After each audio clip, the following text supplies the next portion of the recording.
Purihin ang Diyos sa bawat segundo ng iyong buhay.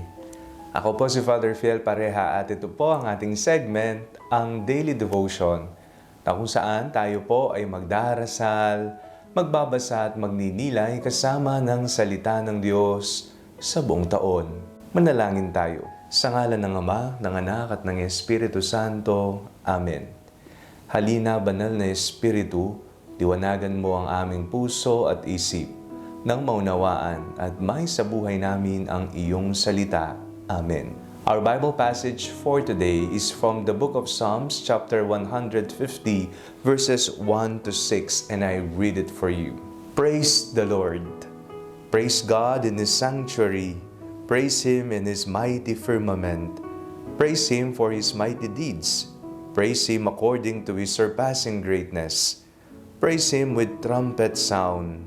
Praise Him with lute and harp. Praise Him with tambourine and dance. Praise Him with strings and pipe. Praise Him with clanging cymbals. Praise Him with loud clashing cymbals. Let everything that breathes praise the Lord. Praise the Lord. Purihin po natin ang ating Panginoon sa bawat segundo ng ating buhay. Hindi lamang po every Sunday o sa tuwing tayo po ay nagbe-birthday, nag-anniversary, kapag nag-a-attend tayo ng banal na misa. Kung hindi ang pagbibigay po ng papuri sa Diyos ay bawat segundo. Kung meron ngang salita na maaring gamitin bukod sa segundo, purihin mo ang Diyos sa pamamagitan ng iyong buhay. Ang ating pong binasang salmo sa araw na ito ay ang kahuli-hulihang salmo, 150. At kung titingnan natin, ang huling salmo ay para sa pagpupuri sa Panginoon. Napakinggan po natin from Psalm 1 to Psalm 149 ang iba't ibang panalangin, paghihirap, pagsusumamo, paghingi ng tulong sa Diyos laban sa mga kaaway, ang salmo tungkol sa pagliligtas ng Panginoon, sa katapatan ng Panginoon, at ang bandang huli, ang salmo ng papuri upang buurin. The summary of all the Psalms is really to praise the Lord. Kantahan ng Panginoon ng mga papuri. Gamit ang mga iba't ibang instrumento para sa kanyang dakilang kapurihan. Paano natin pupurihin ang Panginoon?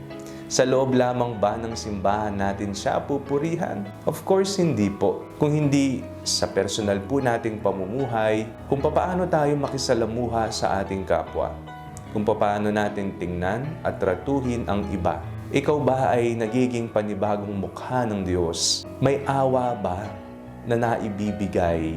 Meron bang pagmamahal na naidudulot ang iyong pananampalataya? Mayroon bang pagbibigay hindi lamang ng mga material na bagay o tulong sa iba, kundi maging ang iyong panahon, ang iyong oras para sa iba? Ito po ay mga napakadakilang pagbibigay papuri sa Panginoon. Mga tanda na tayo nga ay naligtas, na tayo nga ay minahal, na tayo nga ay kinakaawaan ng Panginoon. Sa pamagitan ng paggawa ng tama at mabuti sa ating kapwa, bukod po sa ating mga personal at pangkomunidad na panalangin at pagsamba, nakikita ng iba na tunay ngang buhay na buhay ang Panginoon.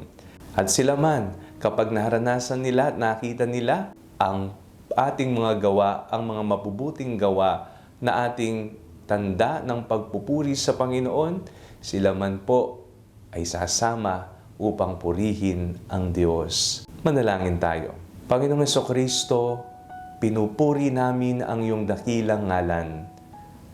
Nawa maibigay namin ang aming buong buhay sa pagbibigay papuri sa iyo, araw-araw, oras-oras, bawat segundo ng aming buhay. Amen. Sa ngalan ng Ama, ng Anak at ng Espiritu Santo. Amen. Huwag po ninyong kalimutang i-like ang video ito, mag-comment po kayo and share it with your family and friends. Ang Panalangin Bago Matulog ay may sariling Facebook page na po.